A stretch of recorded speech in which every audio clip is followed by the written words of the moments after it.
Inilah pembangkit listrik tenaga nuklir tercanggih di Rusia.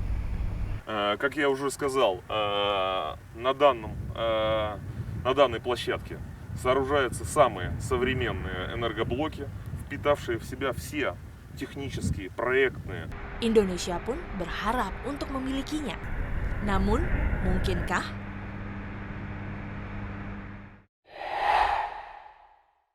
Nah, ternyata pasca melahirkan HB rendah dengan cek darah, O-nya resus negatif. Kaget sekali saya dengarnya kan. Berpacu dengan waktu demi menyelamatkan nyawa. Gejolak melihat istri sakit, informasi darah resus negatif tidak ada di bank darah Karawang dan Cibitung dan sekitarnya. Inilah sebuah ketergantungan yang saling menguntungkan. Satu sisi kita terbentuk jadinya persamaan darah, jadi kita udah nggak pikir lagi kita tuh siapa, gak lihat lagi background agama, ras, segala macam. Tapi kita bersatu karena memang kita mempunyai darah yang sama. Melalui selfie di akun FB-nya, ia bersama ISIS. Ketika keinginan untuk jihad muncul, selama 1 tahun 4 bulan di sini, apakah ada ajakan untuk jihad? Kalau untuk khusus sih itu belum ada, Mas. Belum ada. Paling dari pengetahuan sosial media yang banyaknya. Di sosial media. Sehingga ya menimbulkan keinginan tersendiri untuk pergi ke sana. Dari pergerakan radikalis modern. Apa yang ada di sosial media itu kan dikonstruksikan oleh pihak pengirim pesan dan itu belum tentu semuanya benar. Inilah saatnya memaknai jihad yang sesungguhnya. Bahkan jihad yang paling besar itu, seperti yang dikatakan Nabi, adalah jihad melawan hawa nafsu. Saya, Amanda Falani. Saya, Jane Simangunsong. Dan saya, Putra Nababan. Inilah 360, 3 fakta membuka mata dalam 60 menit.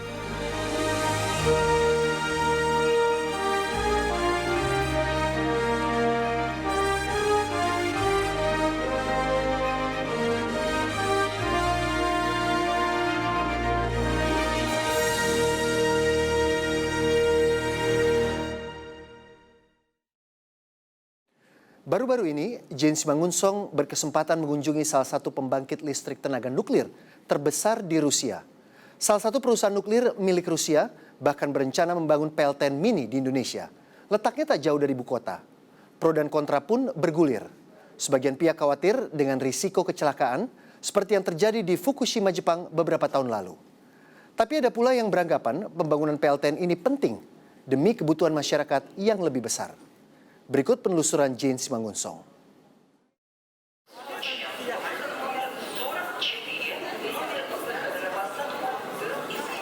Butuh waktu 12 jam dengan 3 kali penerbangan udara dari Indonesia untuk sampai di sebuah kota di Rusia, Voronezh.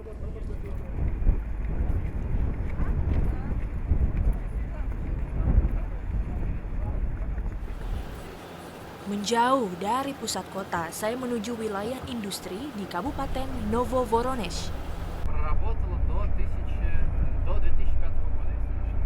PLTN ini bekerja sampai tahun 25. Disinilah terdapat pembangkit listrik tenaga nuklir terbesar di Rusia. Karena kita ada di sini, kita sedang melihat unit berapa kira-kira nih Pak? Bisa dijelaskan? Мы находимся на смотровой площадке энергоблока номер 6 и номер 7, 4-й очереди Нововоронежская АЭС. Сама по себе Нововоронежская АЭС является старейшим предприятием атомной энергетики, которое занимается выработкой в промышленных масштабах электроэнергии и тепловой энергии. Menurut Andrei Belik, supervisor unit 6 PLTN Novovoronezh, 1.200 megawatt mampu menerangi seluruh kabupaten ini. Ia menunjukkan unit terbaru dengan teknologi generasi 3+ dan diklaim sebagai teknologi paling aman. Orang masih membayangkan sesuatu yang menakutkan seperti kasus Chernobyl atau juga Fukushima. Bagaimana sebenarnya sistem pengamanan di unit-unit yang ada di sini?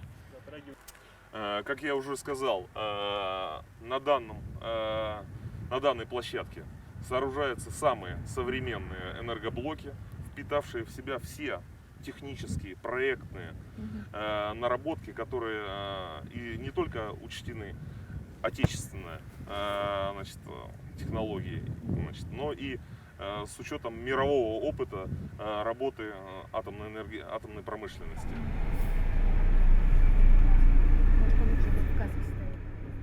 Tidak semua orang bisa dengan mudah masuk ke kawasan PLTN. Objek vital Rusia ini dijaga ketat, bahkan soal pengambilan gambar. Setelah melewati pengamanan berlapis yang tak bisa didokumentasikan, saya masuk ke dalam kawasan nuklir ini. Salah satunya ruangan realitas visual, yang berfungsi sebagai ruang observasi saat terjadi permasalahan teknis dengan reaktor. Rusia adalah negara dengan reaktor nuklir terbanyak keempat di dunia. 32 unit dibangun dan telah menyumbang 17% pasokan listrik di negara ini. Tak heran Rusia cukup disegani soal urusan nuklir. Perusahaan nuklir milik pemerintah Rusia, Rosatom, bahkan telah membangun lebih dari puluhan unit reaktor di penjuru dunia. Dan Indonesia menjadi salah satu target selanjutnya. Dengar kata dalam waktu dekat akan dibangun reaktor mini untuk eksperimental, betul ya Pak ya? Yeah. Untuk di sini kemudian untuk benar-benar mengeluarkan daya kira-kira gitu walaupun tidak besar, itu seperti apa Pak RDI? Jadi sebenarnya RDI reaktor daya eksperimental itu suatu program untuk melengkapi reaktor yang ada sekarang. Okay. Ini kan maksimum dayanya 30 megawatt. Kita bangun yang lebih kecil sepertiganya di Serpong ini. Nanti kalau gede nanti orang juga takut kan. Ini kecil sekali, dayanya hanya 10 megawatt termal, itu berarti listriknya itu sekitar 3 megawatt elektrik. Itu bisa mencukupi sekitar 2000 kakak. Indonesia punya PLTN mini. Kira-kira itu gambaran yang dijelaskan Kepala Badan Tenaga Nuklir Nasional Jarod Sulistyo Wisnubroto.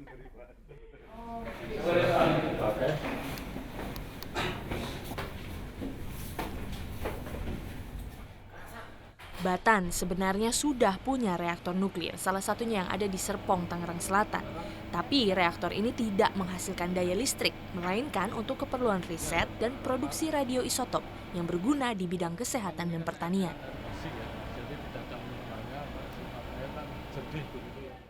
Sedangkan reaktor daya eksperimental yang akan dibangun Rusia dalam waktu dekat mampu menerangi satu kawasan Puspiptet Serpong. Dan teknologi yang dipakai pun belum pernah diterapkan di negara manapun termasuk Rusia sendiri. Karena reaktor jenis ini ada reaktor generasi keempat, paling canggih. Yang akan dibangun Yang akan dibangun tidak hanya untuk listrik saja, tetapi panasnya bisa untuk yang lain. Misalnya bisa untuk penelitian teman-teman misalnya di sekitar sini BPPT atau LIPI mau membuat air tawar dari air laut. Kalau dari respon masyarakat sekitar atau ada pihak-pihaknya Pak yang menentang begitu di sekitar sini kan ibaratnya di Serpong nih bukan daerah terpencil, ibaratnya sudah padat penduduk juga begitu, walaupun ini masih eksperimental sempat ada. Ya saya kira kalau kita punya keluarga, misalnya kita kebetulan anak saya ini cuma satu, jadi satu keluarga anak 5 gitu kan, orang tua bapak ibu 7, kita milih ini ya pasti ada yang kan enggak, aku nggak mau gitu kok gitu. Tapi bagaimana kita meyakinkan? Rencana pembangunan reaktor daya eksperimental seperti impian jadi nyata bagi Batan. Karena lebih dari 50 tahun lembaga ini berdiri untuk mengkaji tenaga nuklir. Namun, tidak bagi semua orang. Seperti Rinaldi Dalimi, anggota Dewan Energi Nasional yang melihat rencana ini dari sudut pandang berbeda. Saya kemarin ngobrol dengan Batan bahwa akan dibangun reaktor mini yang menghasilkan daya untuk eksperimental katanya. Tanggapan Anda seperti apa? Dan itu akan dibangun di Serpong, tidak jauh dengan wilayah Jakarta. Reaktor kecil atau besar, selama dia menghasilkan energi, itu adalah PLTN, cuma ukurannya kecil. Jadi kalau terjadi ledakan, terjadi kesalahan yang mengakibatkan ledakan, kebocoran, dampaknya sama dengan PLTN yang besar. Jadi tetap daerah itu nanti harus dikosongkan dan sebagainya. Sehingga Serpong itu dekat dengan Jakarta. Dengan ibu kota. Ibu kota Indonesia. Kalau terjadi sesuatu, oke teknologinya aman. Tapi kecelakaan nuklir di dunia selama ini tidak ada akibat dari kelemahan teknologi nuklirnya. Ada yang kena bencana alam, ada yang kesalahan operasi operatornya Chernobyl. Sebagai negara kepulauan, Indonesia tak luput dari bencana alam. Negara ini dikelilingi oleh ratusan gunung api aktif dengan potensi gempa yang tinggi. Sejumlah wilayah bahkan pernah terhempas tsunami. Belum lagi musibah lain seperti banjir atau tanah longsor. Kondisi alam tersebut menjadi pertimbangan Dewan Energi Nasional terkait nuklir, ditambah pertimbangan lainnya.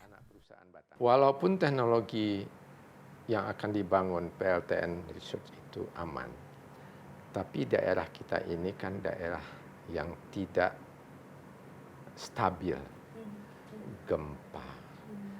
Kemudian SDM kita masih sering kesalahan-kesalahan operasi. Kita bukan merendahkan SDM kita, tetapi itu perlu suatu SDM yang luar biasa. Kalau menjawab pertanyaan apakah kita siap? Otomatis siap, karena SDM kita sekarang 2.700 dan sudah mengoperasikan selama, kalau boleh saya mengatakan 1965 reaktor Bandung berdiri, berarti sudah 51 tahun. Itu berarti ya kita siap saja. Semua SDM kita punya, ya, semua yang sudah kan siap. Kan nggak ada bule di sini, kan nggak pernah nemuin kan ini. Nggak ada, Pak. Nggak ada, ya itu berarti kita mengatakan siap. Mimpi buruk tentang kebocoran atau ledakan reaktor nuklir seolah menghantui bangsa ini. Tragedi Fukushima di Jepang dan Chernobyl di Ukraina menjadikan PLTN seolah sumber bahaya. Setidaknya itulah yang dirasakan Jarod. PLTN itu adalah salah satu teknologi yang paling safe. Kita lihat memang yang muncul Chernobyl, ya, kemudian Fukushima. Sesuatu yang memang, saya katakan terlalu di blow up, karena kata nuklir itu di awal ditemukan teknologi nuklir itu seolah-olah sudah dikutuk, gitu kan? Padahal nuklir itu bisa untuk keperluan damai. Nuklir untuk damai. Itu juga yang tengah digencarkan Rusia saat ini. Rosatom sebagai perusahaan nuklir milik negara juga mencoba merambah ke kesejahteraan warga sekitar. Saya menemui Wakil Bupati Novovoronesh, Vladimir Leschenko, untuk mengetahui keuntungan dari pembangunan PLTN bagi wilayahnya. Dan Indonesia masih punya juga. Seperti apa kerjasama antara Rosatom dan pemerintah dari Novovoronesh? Но оно выглядит в виде того, что мы видим с вами. Итогом этого всего является удовлетворенное население. Apa sebetulnya keuntungan yang didapat? Как мы с вами обсуждали, да, на круглом столе было сказано о том, что раньше-то здесь, на этом месте, были глухие деревни, то сейчас мы с вами видим, здесь находится цветущий город с развитой инфраструктурой, с новыми детскими садами, с новыми учреждениями. И я думаю, здесь комфортно проживать тем людям, которые трудятся на атомной электростанции. Bagi masyarakat Rusia, teknologi nuklir bukan barang baru. Sebagian sumber listrik untuk kehidupan sehari-hari didapat dari PLTN. Namun lain halnya dengan Indonesia. Dalam kebijakan energi nasional, pemerintah menempatkan nuklir sebagai pilihan terakhir. Dan ini bukan tanpa alasan. Kalau kita seperti Korea, kita seperti Jepang yang tidak punya potensi energi yang cukup seperti kita perlu punya PLTN. Tapi karena kita punya potensi energi yang cukup untuk jangka panjang, itulah yang kita mengakibatkan nuklir kita jadikan pilihan terakhir. Tapi sebenarnya di dalam penjelasan di pilihan terakhir itu ada, ketika memang dibutuhkan untuk daya besar, untuk memasok kita mungkin dalam hal masalah supaya laju ekonomi tetap terjaga, nuklir adalah salah satu opsi. Pro dan kontra tentang nuklir terus bergulir. Satu sisi, siapa yang tak bangga jika suatu saat Indonesia memiliki teknologi canggih seperti ini? Namun di sisi lain, semoga kita tidak lupa bahwa keselamatan masyarakat adalah hal utama.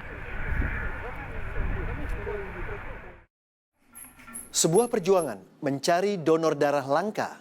360 segera kembali.